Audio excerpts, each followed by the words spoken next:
You're listening to the Max Planck Lawcast, which showcases the academic research currently being conducted across the Max Planck Law Network. I'm your host, Christopher Murphy, and together we'll be talking to some of the more than 400 researchers who are pushing the frontiers of legal knowledge in Germany and abroad. When it comes to new and exciting legal research, the Lawcast has you covered. Well, welcome back to another episode of the Max Planck Lawcast. Today we're going to be exploring the complexities of mediation in some of the world's most intractable conflicts. Now, when I say intractable conflicts, the Middle East likely springs to mind, yet as we'll see, other examples abound. They range from brutal civil wars to conflicts involving violent non-state actors. But what is common amongst all these conflicts is a deep-rooted hatred and animosity that makes third-party brokered mediation particularly difficult. Indeed, while mediation is often vaunted for its reconciling nature, its focus on negotiation and compromise, what we're going to be seeing today is that such approaches may fall short when it comes to dealing with entrenched loathing and mistrust that often spans generations. Now, to talk us through this highly topical issue, I'm very pleased to be joined today by Valérie Rosoux. Now, Valérie has a French name that I can pronounce, which is wonderful. And in addition to this, she is a director at the National Fund for Scientific Research in Belgium and a professor of politics and social sciences at the University of Louvain. She's one of Europe's preeminent authorities on mediation and reconciliation, and last but certainly not least, she's one of only 5 Max Planck Law Research Fellows. Valérie, thank you so much for coming on the podcast today. Thank you, Chris, for inviting me. Yeah, wonderful. The name pronunciation was correct at the start there? Perfect. All right. You correct my French, okay, if it's wrong. But I hopefully won't have to speak much more French today. So, I gave a little introduction there. I should note that before I began researching for this, or my research began with an article you sent me. That article was entitled How Not to Mediate Conflict. For those who'd like to dig a little deeper into the article and what we're talking about today on the podcast, I'll put a description to that in our link, but please listen to the podcast first, as perhaps we'll be able to answer all your questions in this short 30 to 40-minute podcast. So anyway, Valérie, I've talked enough. Our audience wants to listen to you. What are some of the common assumptions that exist about mediation? I mean, on the whole, it seems to be a good thing, right? Yeah, absolutely. Yes, it is a good thing, but there are 2 key assumptions that could be problematic in some ways. And so the first one is that according to, let's say, conventional wisdom, conflict mediation is positive per se, inherently, if you want. So a majority of diplomats, practitioners, donors, scholars involved in post-conflict settings, they confirm this kind of premise.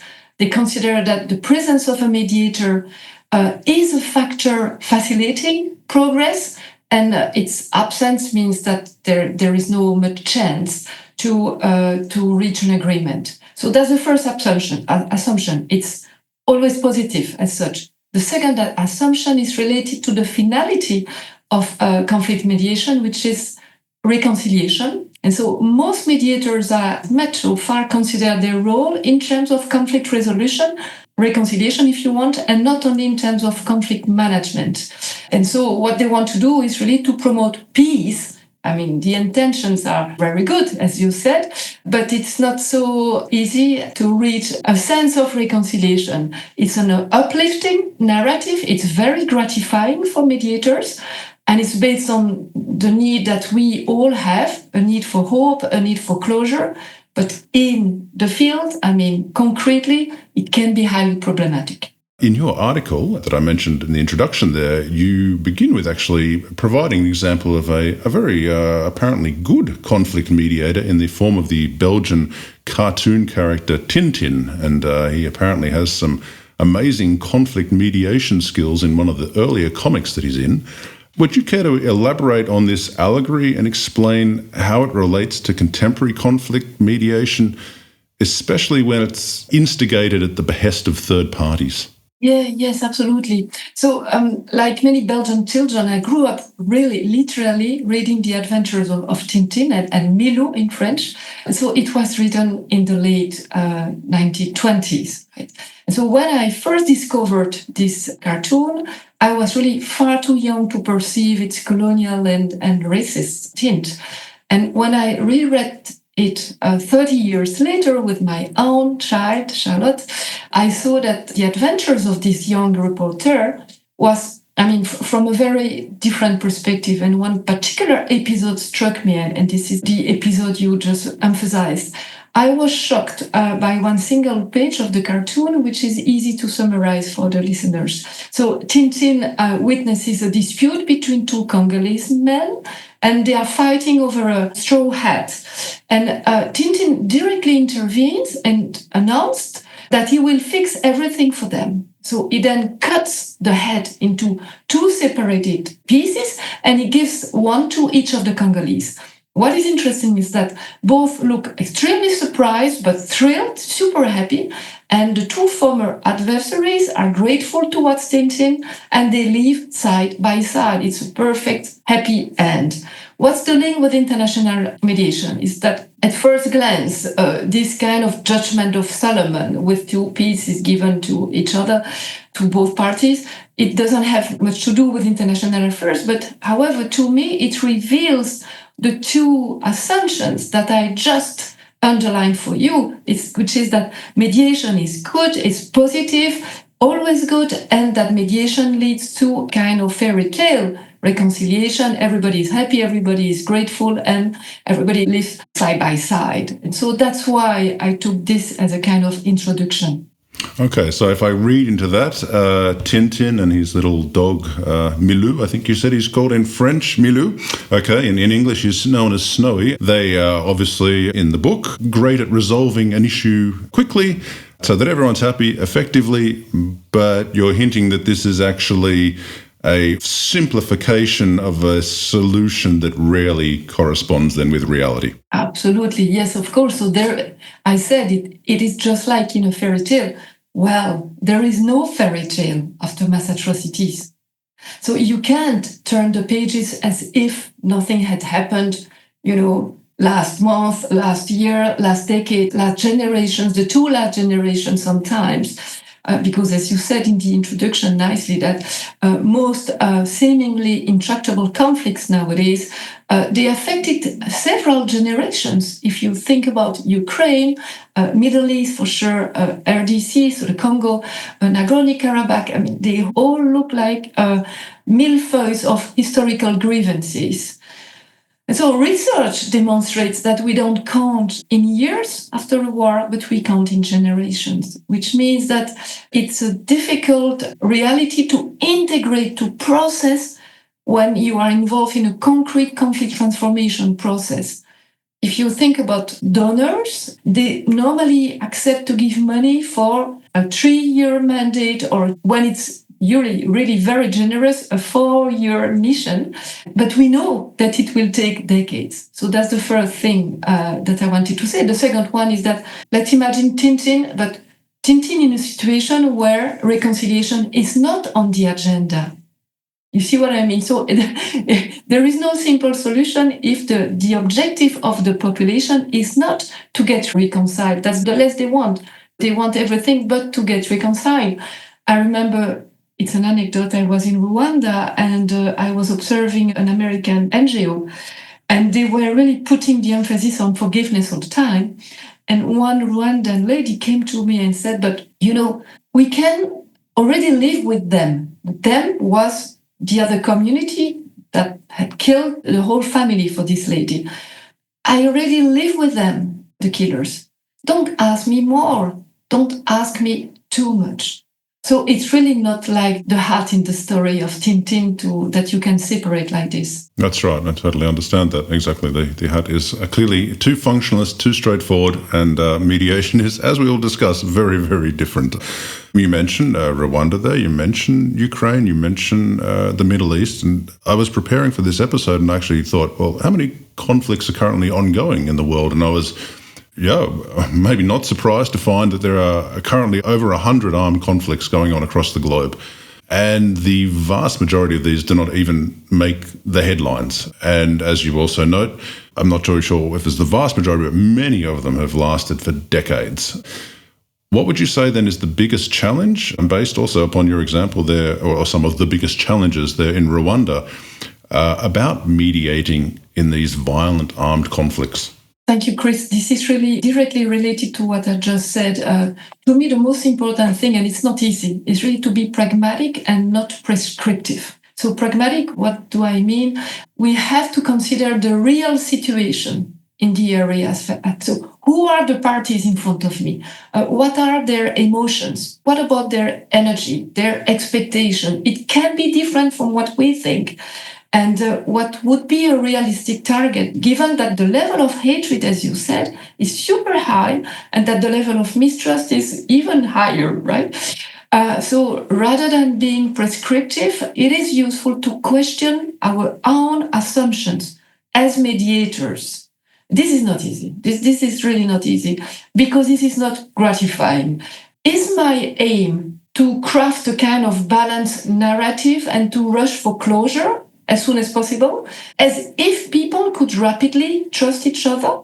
And so this is really fundamental for me. The presence of a mediator is most of the time positive, but it can harm, actually. It can also be detrimental if the mediators don't listen to the people in front of them. I remember another woman who said to me, don't touch upon my hatred. Okay, they took all I had except my hatred. And so this is really, to me, very, very important and challenging, not easy.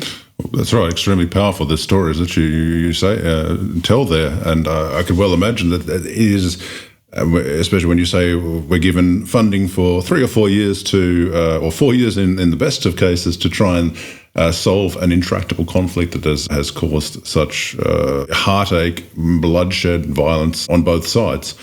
But what you do talk about in your article is a certain window of opportunity when it comes to mediating these conflicts.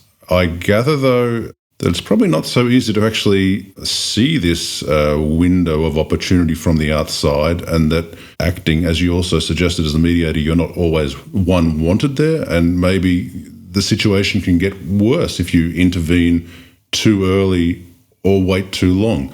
So how do you, as a mediator, decide when is the moment ripe to attempt mediation?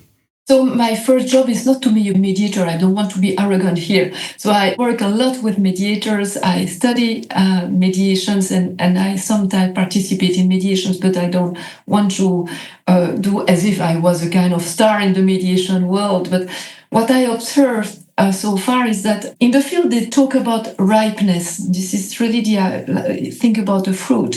If it's too early, it's not good. If it's too late, it's just rotten, right? And so there is this idea of a momentum, a kind of kairos, they would say in the antiques in Greece. The problem is that it's very easy to say afterwards, wow, we intervened too late. But while you are really in this process of discernment, you have to find out whether it's the good moment or not. It's really very dark. One way to know or to feel more or less whether it's the good moment or not, or whether it's too early or not, that's the main question to be raised, is to think in terms of mutually hurting stalemate. This concept has been developed by a couple of scholars, particularly Zachman. I want to pay tribute to him.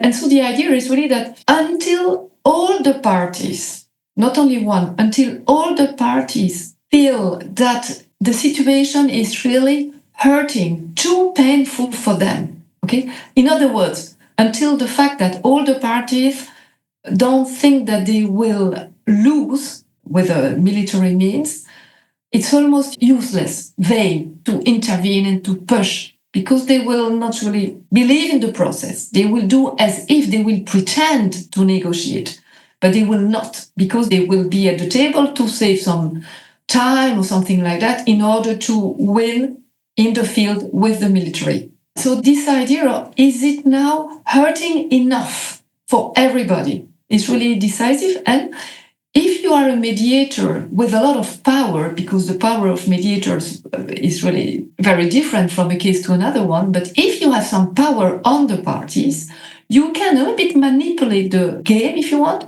in trying to make the situation even more hurting for all parties. As in to make the situation more unpleasant and more hurtful for both the parties so that there is a more inclination to actually sit at the table and mediate a solution. Absolutely. As a third party, like as a party, you have two ways to express your power, sticks and carrots. So you can use threats like, okay, we are going to put sanctions on you if you don't move a little bit. And you can use promises, the carrots.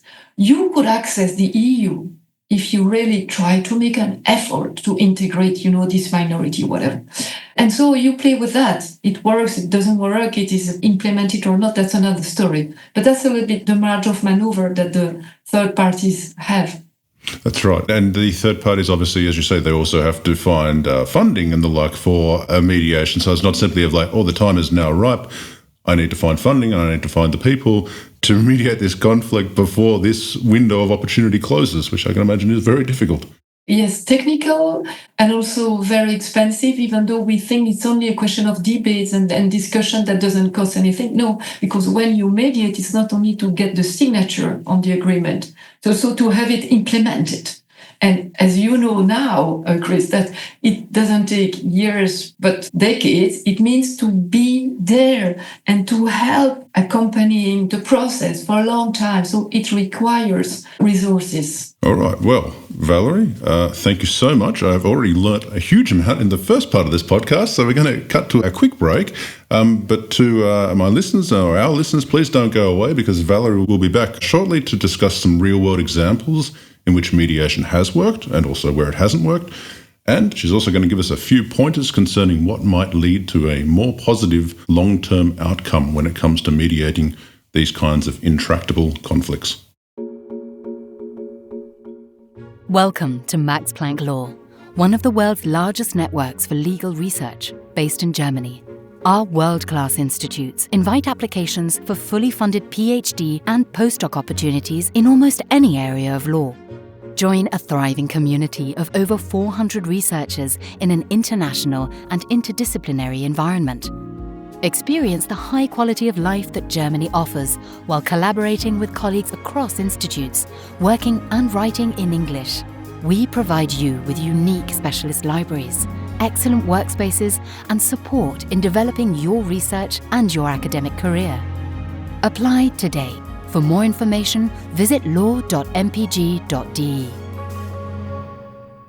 Well, welcome back to the Max Planck Lawcast. I'm joined today by Valérie Rosoux, and we're talking about mediation in intractable conflicts. Now, before we go further, I wanted to ask you, Valérie, about a common thread, and we've already touched on this in the first part of the podcast, that runs through all these intractable conflicts, and it's the fact that the parties involved often share intergenerational hate. I mean, the Israeli-Palestinian conflict is a pertinent and timely example. Is mediation not futile in such circumstances? Or, as you said before, do each of the parties have to suffer so much pain before they're actually willing to mediate and come to the table?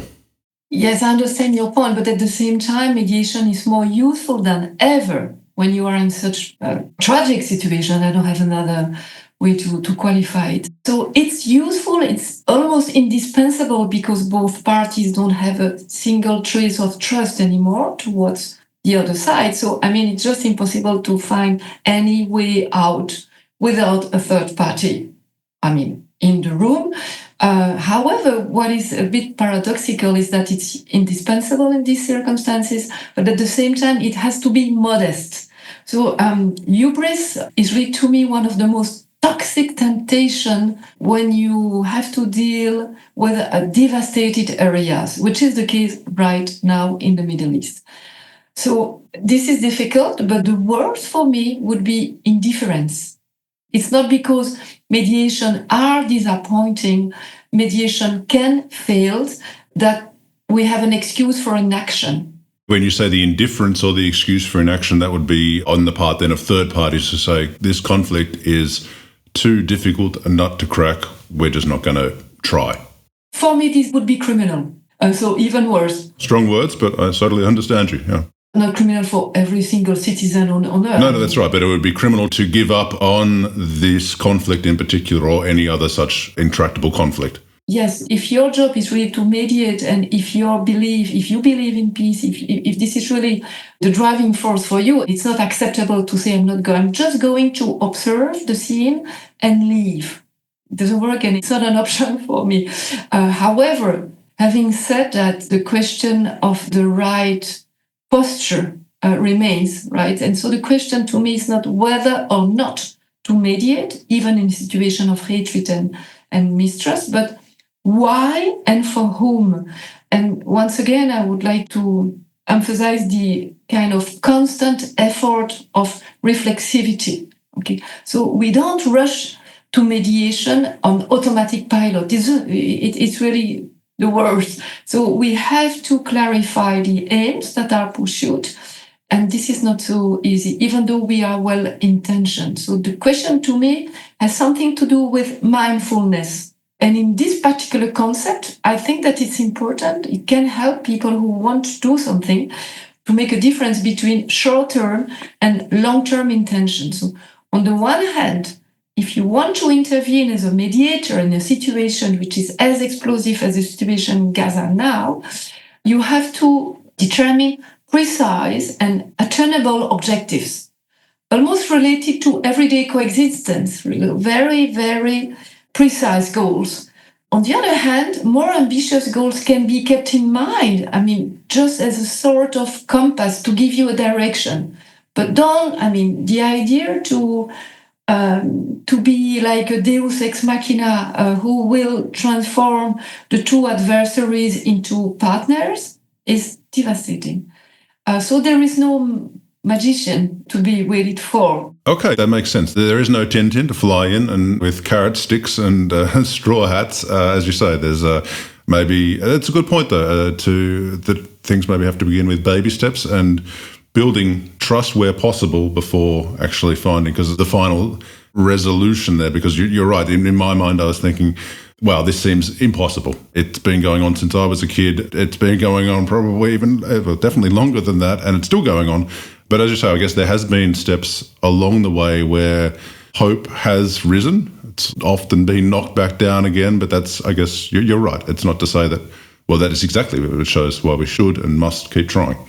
Okay, so if the Middle East then is an example of a intractable conflict that has gone on for generations and still unfortunately has no end in sight, what are examples, though, of conflicts that have actually benefited from, and maybe the Middle East has benefited along the way from third-party mediation, but could you provide a couple of examples of cases which are the storybook example where things have worked eventually to plan and mediators have actually been able to find a resolution with which all parties can live? Yes, that's good to have at least one or two examples in mind in order not to get completely to fall in despair. A good example to me is the Camp David Accords. And it was signed a long time ago, but it existed. It happened. It was signed in 1978, and it was signed by the Egyptian President Sadat and the Israeli Prime Minister Begin. And it's a good example because these accords, they followed a couple of 12 days, actually, of secret negotiations at Camp David. That's the name of the accord. And Camp David, this is the place, the retreat of the President of the United States in Maryland. And so the two framework agreements, this is the accords, so two agreements, they were signed at the White House. And the role of Jimmy Carter, so the American president at that time, was absolutely crucial. And it was a turning point in international relations because, just to give you a demonstration of that, after the agreement, Sadat and Begin received a shared Nobel Prize. And one of the accords that was related to the conclusion of a peace treaty between Egypt and Israel at that time, it led directly, a couple of months later, it led to the Egypt-Israel peace treaty. So it was really a major mediation, a successful mediation, and we all know, all the scholars, all the practitioners know now that the individual role of Jimmy Carter was decisive. But to give you another example, in your question, Chris, you mentioned the term intractable conflict. I would maybe add seemingly intractable conflicts, because another case which is really important to me, being Belgian and European, is the Franco-German case. Nowadays, and for people who are from your generation, you are very young, French and Germans, I mean, of course, people live together. There are plenty of mixed marriages. My daughter lives in Germany. I mean, it's a kind we don't even think in terms of enmity. Well, if I remember only my own family, 2 generations ahead, it means my grandfather. This is yesterday. It's not far away on a big timeline. So my grandfather could not hear the German language.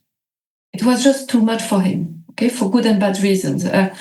It would be a long story. But the point is that for decades, on both sides of the Rhine, the enemy was really the other side. And it's difficult to remember that. So you could tell me, but it's not a negotiation process. It was a military defeat for Germany and military, However, afterwards, the role of third parties like the US with the Marshall Plan, it helped a lot the French and the Germans to favor a rapprochement. And what I wanted to say is that between France and Germany, there are still a lot of actors in both countries, but also around, who invest, with money, right? Who concretely still invest in reconciliation processes.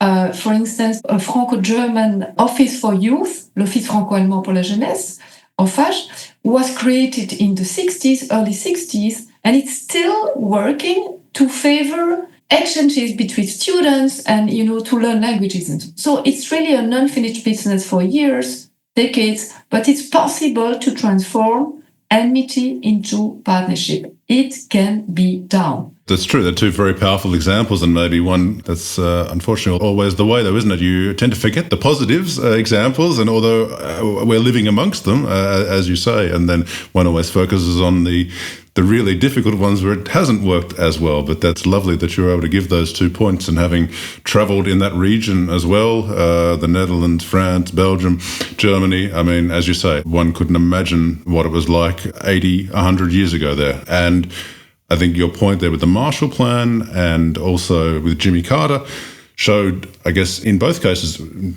this example at least, that America played a powerful role in making sure, or acting as the mediator there. And that makes me want to ask a question then, from a kind of a layperson's perspective about mediating conflicting parties. I wonder how these neutral countries or persons are chosen. And obviously, this is probably one of the very first sticking points in the mediation of any conflict, is getting the parties involved in the conflict to actually agree on a mediator that they're both willing to work with. How does one go about this? Yeah, you're right. This is an important question, and it's most of the time it's secret talk, so we don't have many material to work on that. But nevertheless, it's quite clear. The process is quite clear. So mediators, just to remind the listeners of that, the mediators can be international organizations, okay, EU.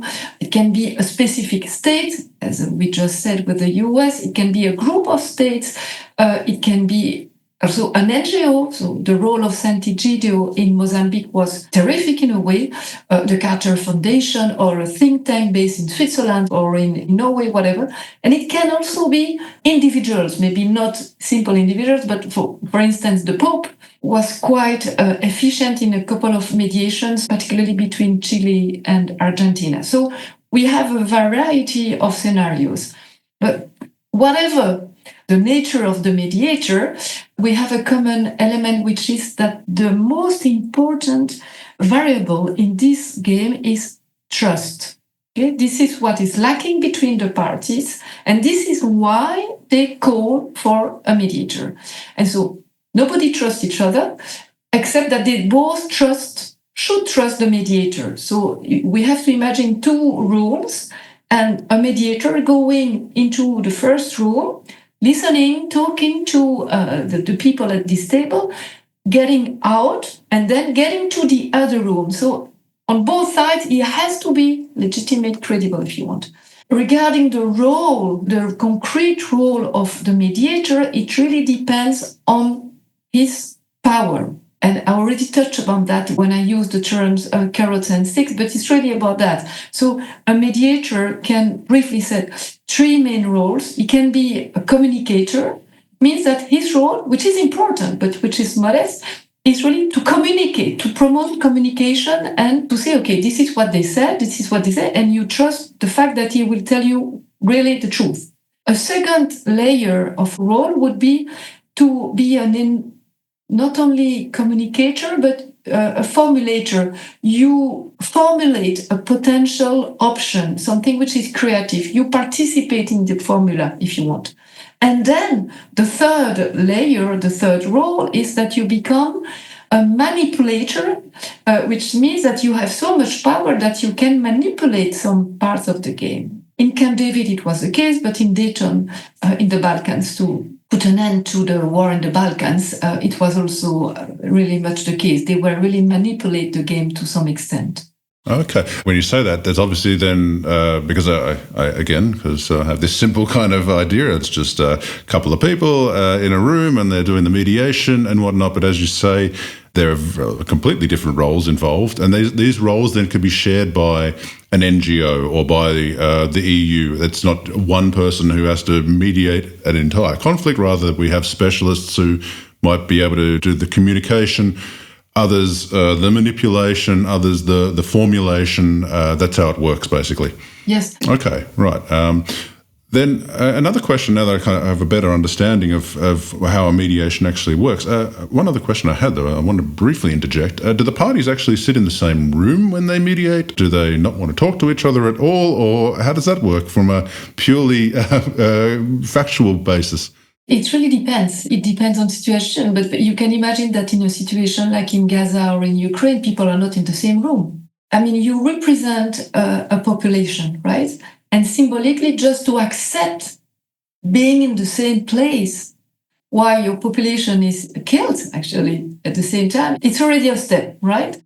I don't know whether you follow that, but recently the role of Rwanda was put into question regarding Congo in the Kivus, and people said, okay, but we are going to organize people from the African organization said we are going to organize a meeting with the Rwandan and the Congolese presidents together, concretely in the same place.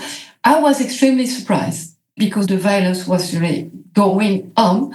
And actually, a couple of hours before the meeting, the Congolese president said that he would not attend the meeting. So it's really, there is something at stake regarding the room or not. Yeah, certainly. Okay, and that's right. And probably also you could even lose face or legitimacy amongst your own members in the conflict if you reach out or are seen as going too far to be even in that room with the other parties. You are seen as a traitor, actually. A traitor, yes, very true.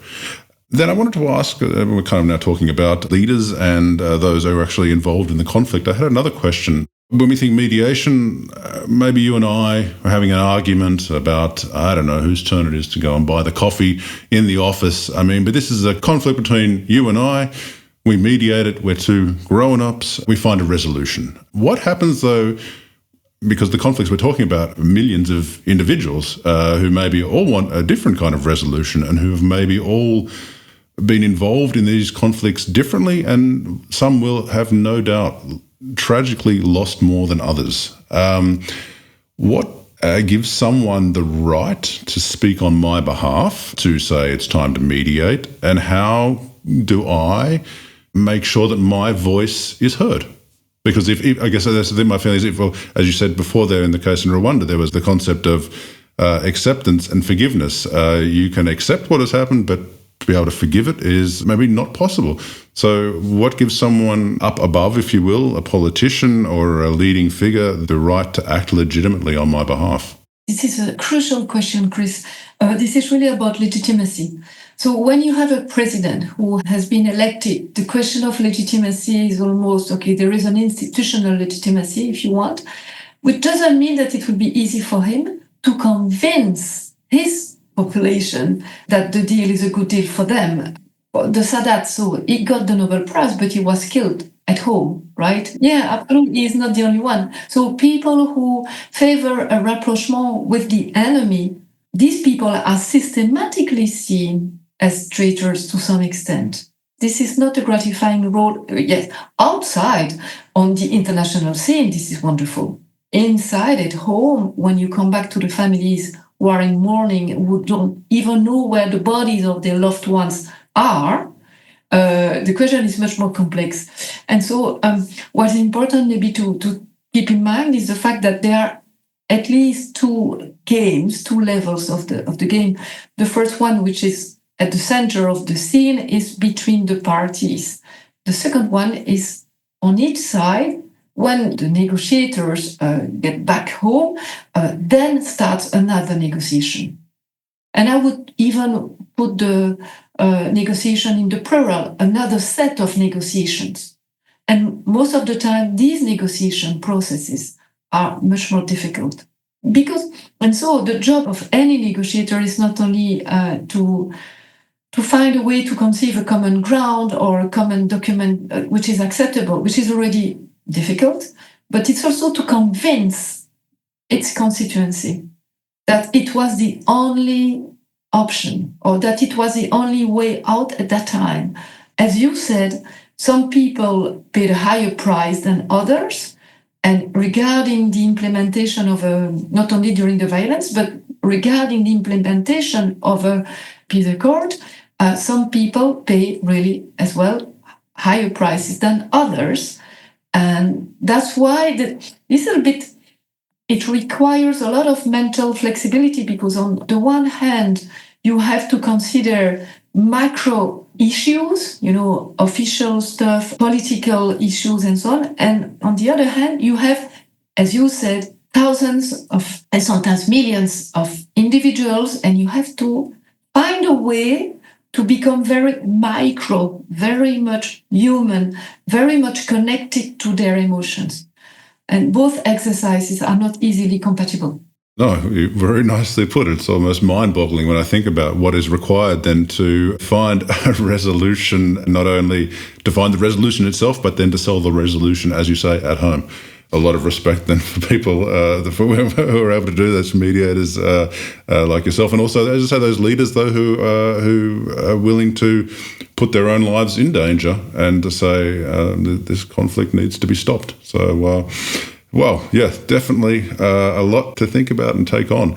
But we're running, as always, out of time on the Lawcast. We try to keep the episodes manageable then. But I wanted to ask, given all your experience and the experience of your colleagues and what you've written about and no doubt also read, is it possible to draw a few general conclusions about the use and limits of mediation in intractable conflicts? Yeah. But this is what we try to do in observing with the comparative analysis, for example. It's really the objective. So knowing first that each conflict is context-specific, yes, okay. I still think that we can try to emphasize common traps, okay. I have no magical solutions, as you understood, but I see clearly the traps. And I think that they are valid or relevant everywhere on the planet.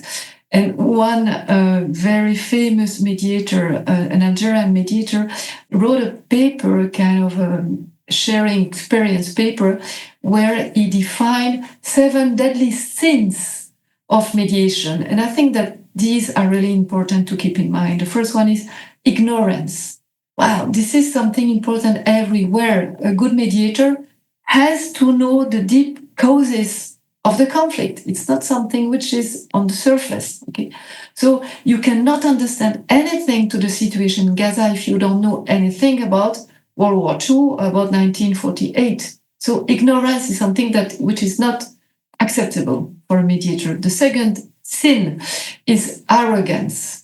Well, Tintin in the Congo is an example, but also the eagerness to fix everything in Ukraine in 24 hours is a demonstration of arrogance, and the eagerness to transform the Gaza Strip into a Riviera is also, I think, a signal of arrogance. So it is a slippery road to me.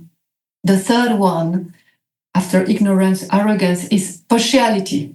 Of course, a mediator is not a robot, so it's not completely impartial. But the point is maybe to be impartial towards all the parties, if you want, or in favor of all the parties. So you need to be legitimate and credible in the eyes of all the parties. This is something without that you will not be respected as a mediator. Then impotence, it means that the fourth thing, that if you get involved, you need some means. It can be something else than military means or economic means. It can be symbolic means like the Pope, but you have to have some source of power, because otherwise you are not, it's nice, but you're not going to make any difference. Then haste, and I think that we already touched upon that. So the point that it takes a long time. I just talked about the Franco-German case. It's more than 8 decades and people are still working on this reconciliation process. So haste, there is no way to rush and no way to rush for forgiveness and that kind of stuff. Doesn't make sense. Doesn't work. And then 2, inflexibility. I mean, this is a rule in every situation. You have to adapt. Okay, there is no checklist. If we had one, I mean, the notion of intractable conflict would not exist. And the last point, which is really to me the most important one, is false promise. This is a deadly sin to me. This is the worst, because if you enter the room and if you promise your constituency or all the parties something that you know that you're not going to deliver afterwards, it's the worst. And I have maybe an anecdote in South Africa. So I know a couple of families of South African who were very much affected by the violence during the apartheid, and who were among those who paid a high price, to come back to what you just said, Chris, to accept the deal made by Mandela and de Klerk at that time to go on with the other side. So they did not get any kind of reparation, and the promise was you will get some, at least symbolic reparation. They will get amnesty. You have to live with that, but you will have some. And they are still in their poor house township. They are still in their townships without electricity, knowing that the criminals got the amnesties 20 years ago, are in their fantastic houses with their families around.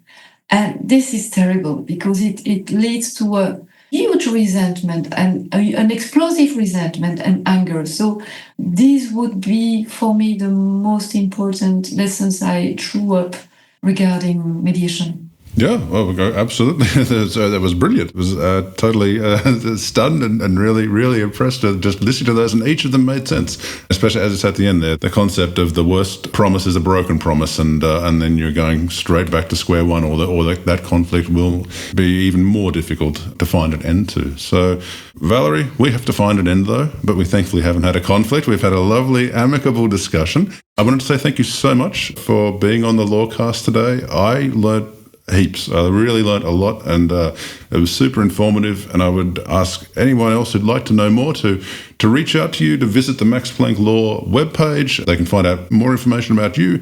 They can find out all about the current projects you're working on. And I'm going to say thank you, Valérie, for being on the Lawcast today. Thank you, Chris. Thank you for listening to me. Thanks for listening to the Lawcast. If you'd like more information about Max Planck Law, or if you'd like to get involved, please visit us at law.mpg.de.